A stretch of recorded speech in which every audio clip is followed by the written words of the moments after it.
Hello and welcome to Firstpost Spotlight, where we bring you stories that matter to you from all across the world.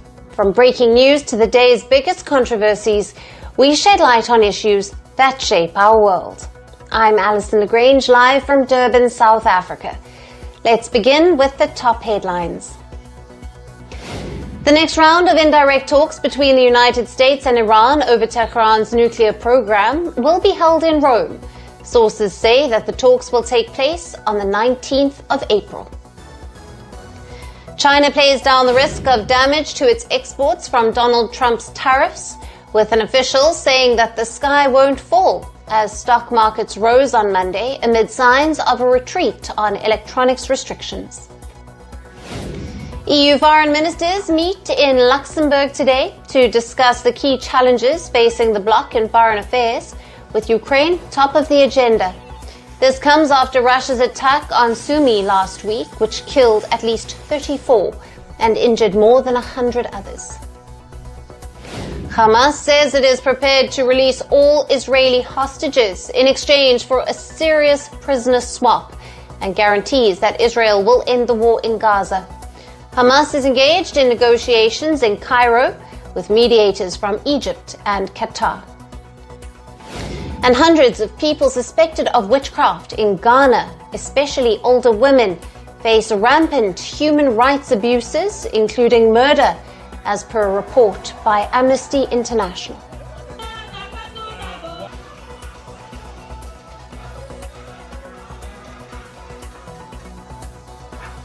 Hello and welcome. We begin with the latest on India's war against its economic offenders. In the latest, fugitive diamond businessman Mehul Choksi has been arrested in Belgium on the 12th of April. After New Delhi's extradition request for his alleged role in a $1.56 billion banking fraud case, the former owner of the Mumbai-headquartered jewellery company Gitanjali Group, Choksi, is accused of defrauding India's Punjab National Bank. On the 31st of January of 2018, India's Central Bureau of Investigation, or CBI, booked Choksi in a massive banking fraud case, which by present-day valuation amounts to over $1.56 billion. By the time the alleged fraud case came to light, Choksi had already fled India to eventually settle in the Caribbean nation of Antigua. In May of 2021, Choksi was spotted in Dominica, and in July of 2021, Dominica reported Choksi to Antigua and he was deported. Even as India accelerated its effort for Choksi's repatriation, the fugitive Diamanter and his wife relocated to Belgium in 2024 and got their residency cards as well.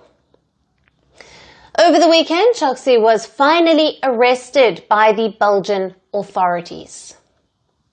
Now, the Indian authorities have charged Choksi with criminal conspiracy, cheating and fraud, money laundering, criminal breach of trust, and corruption. Choksi's lawyers claim that he is diagnosed with cancer and was seeking treatment in Belgium when he was arrested over the weekend. But reports say that while applying for residency in the European country, he submitted fabricated documents to the Belgian authorities. Now, the forged papers were allegedly submitted to evade extradition to India. Reports even say that after Belgium, Choksi was set to flee to Switzerland to evade the Indian authorities. Mehul Choksi's arrest has turned the spotlight to a crucial question. Can India bring him back to face justice? India signed an extradition treaty with Belgium in March of 2020. It provides clear legal framework for extraditing individuals accused or convicted of serious crimes, including economic offences of the kind Choksi is an accused in. The spotlight is also on other alleged fraudsters who have fled India in recent years. Now, this includes Choksi's own nephew, Nirav Modi, who fled India in January of 2018. He remains imprisoned in London since March of 2019 on an extradition warrant filed by Indian authorities.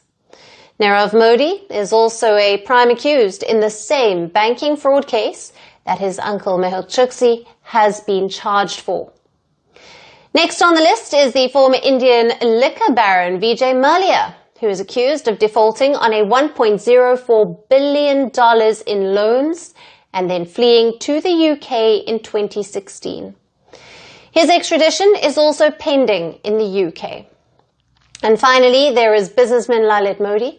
The former cricket administrator faces allegations of financial irregularities while he was the commissioner of the Indian Premier League.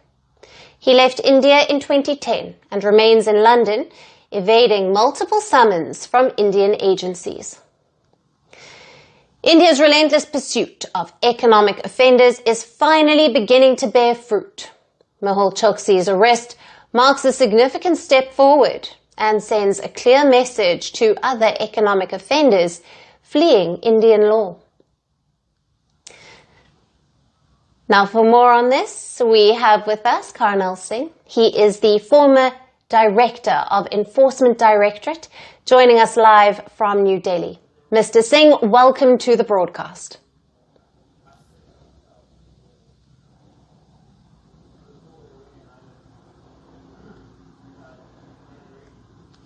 Now, what is the expected timeline for Mehul Choksi's extradition to India, and what legal proceedings are likely to follow upon his return?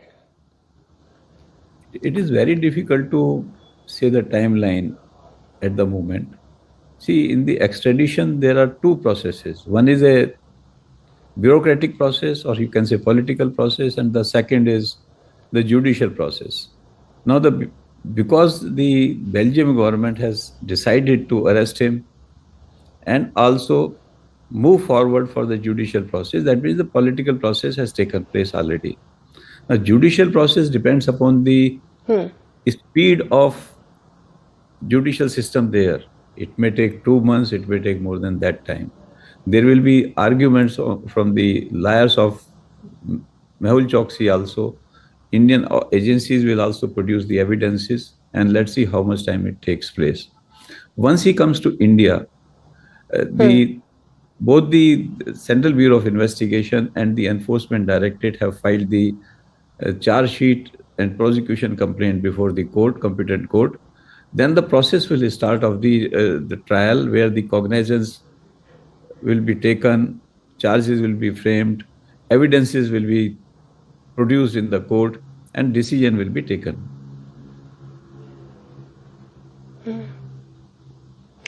Right, and if extradited, what charges does Choksi face, and what is the potential range of punishment under Indian law? See, he would be facing charges under cheating, that in Indian law it is 420 under section of Indian Penal Code, and then 120B, which is a conspiracy. There are charges relating to Prevention of Corruption Act, giving bribe to the public servant, who were the public servant working in the banks. And then there is a Prevention of Money Laundering Act. Now, in the case of cheating, it is maximum punishment is 7 years. In the case of Prevention of Corruption Act, it is 10 years maximum punishment. Under Prevention of Money Laundering Act, 3 years minimum punishment and 7 years maximum punishment, with confiscation of the properties attached by the Enforcement Directorate. And how might Choksi's return influence the cases of other high-profile economic offenders like Vijay Mallya and Nirav Modi? See, it will give boost to Indian agencies to prove that it is possible to extradite economic offenders and other offenders from other countries. Mehul Choksi had run away. He shifted from one country to another country, and still he was, Indian agencies were able to locate him, got him arrested through Belgium agencies. Similar is the case of Vijay Mallya. Vijay Mallya case, of course, the total judicial process is over, where the highest court of the UK has said that he has to be extradited. Nirav Modi case, it is going on in the UK, and we hope shortly it would be decided. So we are hopeful that the offenders who are in foreign countries, they will come to India by the process of extradition. And face justice. Thank you very much for being with us on First Post Spotlight, Mr. Singh. You are welcome.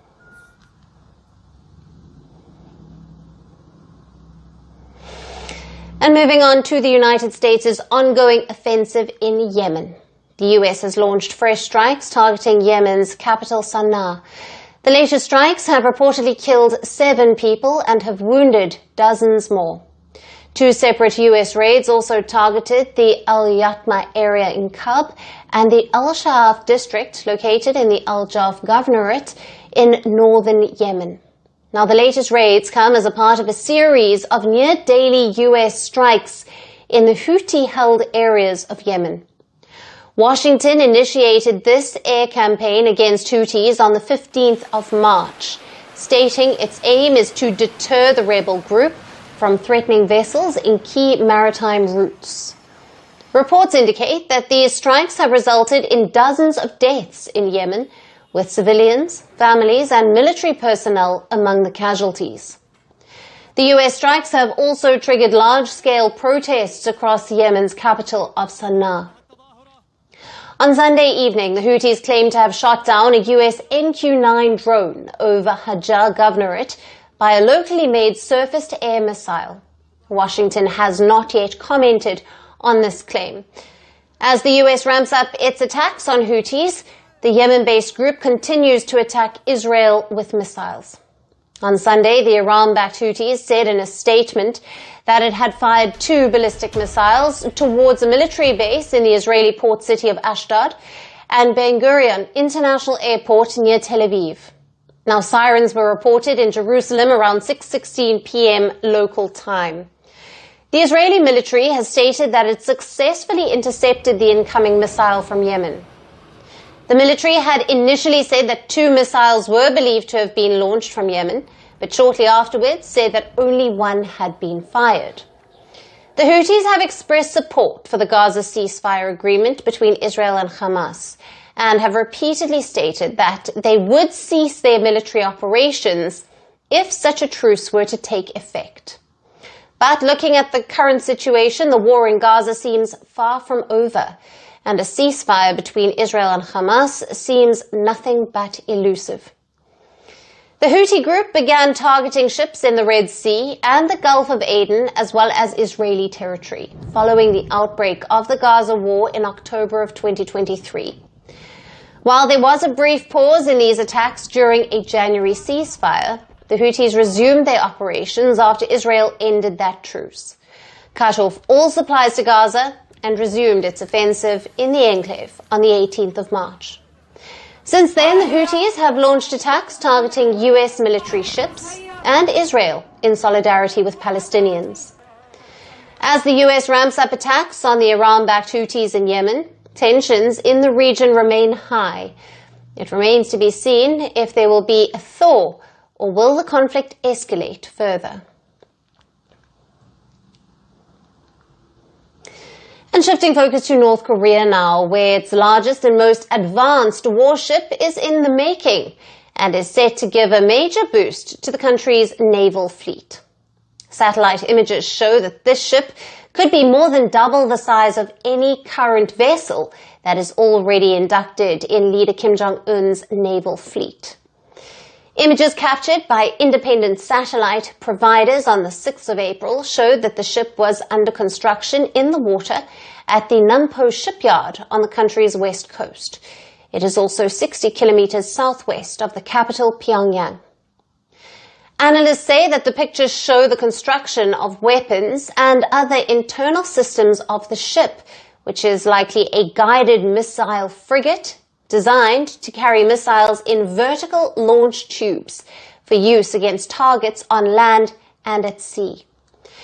Experts also say that this frigate could approximately be 140 meters long, making it the largest warship ever manufactured in North Korea. Now, the latest development comes as a part of the Kim Jong-un regime's plan to engage in a rapid modernization of its armed forces. It has also been developing a range of new weapons and ballistic missiles amid hostilities with South Korea and its allies such as the United States. Now, last month, Kim Jong-un oversaw the test fire of the country's anti-aircraft missile system. In February, Pyongyang also conducted a test launch of strategic cruise missiles in the Yellow Sea. It said that the test was aimed at showing off its counterattack capabilities. The manufacturing of these arms and weapons is being done despite sanctions by the United Nations, which limits North Korea's access to several crucial materials and the technology required for the manufacturing. However, analysts suggest that closer ties with Russia could be helping the country in overcoming these sanctions. Not just that, experts say that Moscow could also be aiding North Korea with the technology needed for the frigate's missile systems. Pyongyang has also been helping Moscow with troops and with weapons as support in its ongoing war with Ukraine. Meanwhile, the pictures of the vessel, which is currently under development phase, appeared in a North Korean media report last year. The images showed Kim Jong-un inspecting the ship's construction. The televised report also suggested that the new warship could have the kind of weaponry that is being used by modern navies. It could also have the vertical launch cells that will be used to fire a variety of missiles. Analysts have also noted that the new warship seems to have been set up with phased array radar, which could track threats more accurately. North Korean leader Kim Jong-un sees increased ties between the United States and South Korea as a direct threat to his country. North Korea has been rapidly moving toward modern warfare technology to tackle the fear of any expected escalation by South Korea or its allies. And in our final story, we shift our focus to Nepal, where the pro-monarchy sentiment remains on the rise. As protests demanding a return to monarchy continue to simmer, the former king, Gyanendra Shah, has also called for the restoration of the constitutional monarchy in Nepal, releasing a video message on the eve of the Nepalese New Year. Now, Shah expressed sorrow over the killings of 2 people during last month's pro-monarchy protests. The former king called for an implementation of a multi-party democracy under a constitutional monarchy as a feasible governance setup for Nepal. Referring to the shifting nature of Nepal's prime ministers, the ex-king said that Nepal remains trapped in the cycles of political dogma.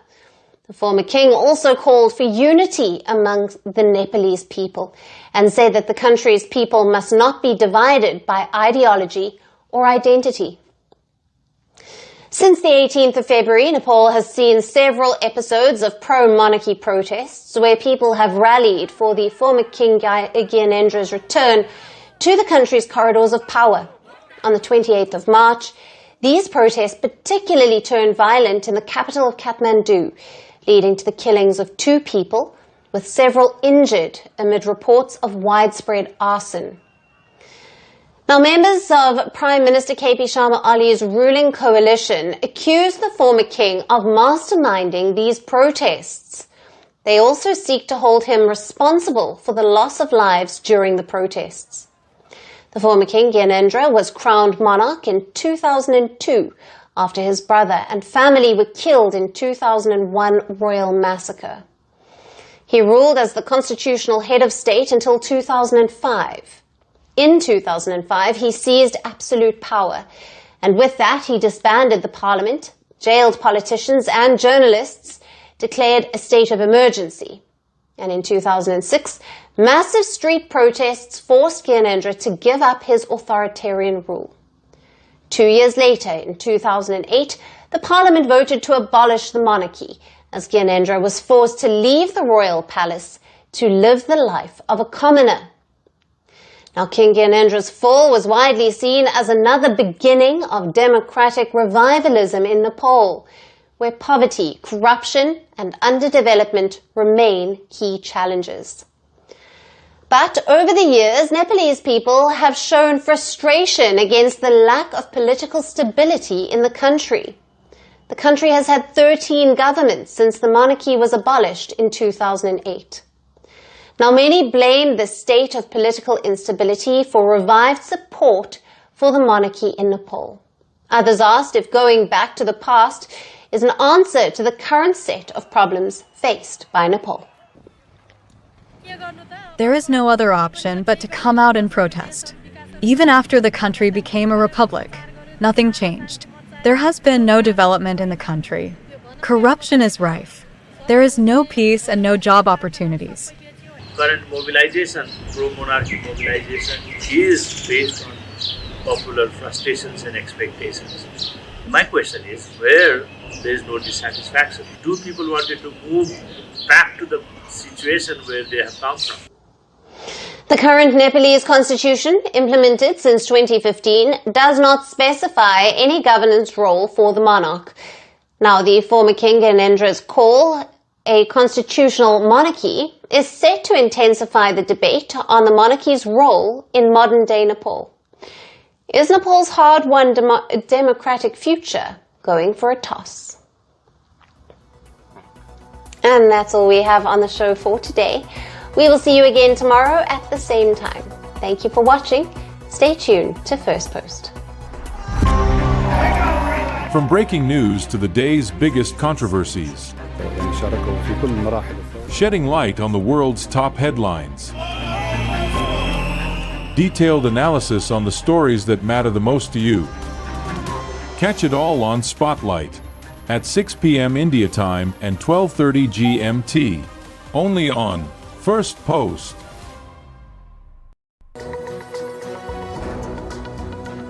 Hello and a very warm welcome. I am Gursheen Garland and you're watching Firstpost. In the next few minutes, I get you the top 40 updates from around the world, only here on Fast and Factual. Let's get started. Today we begin with the war in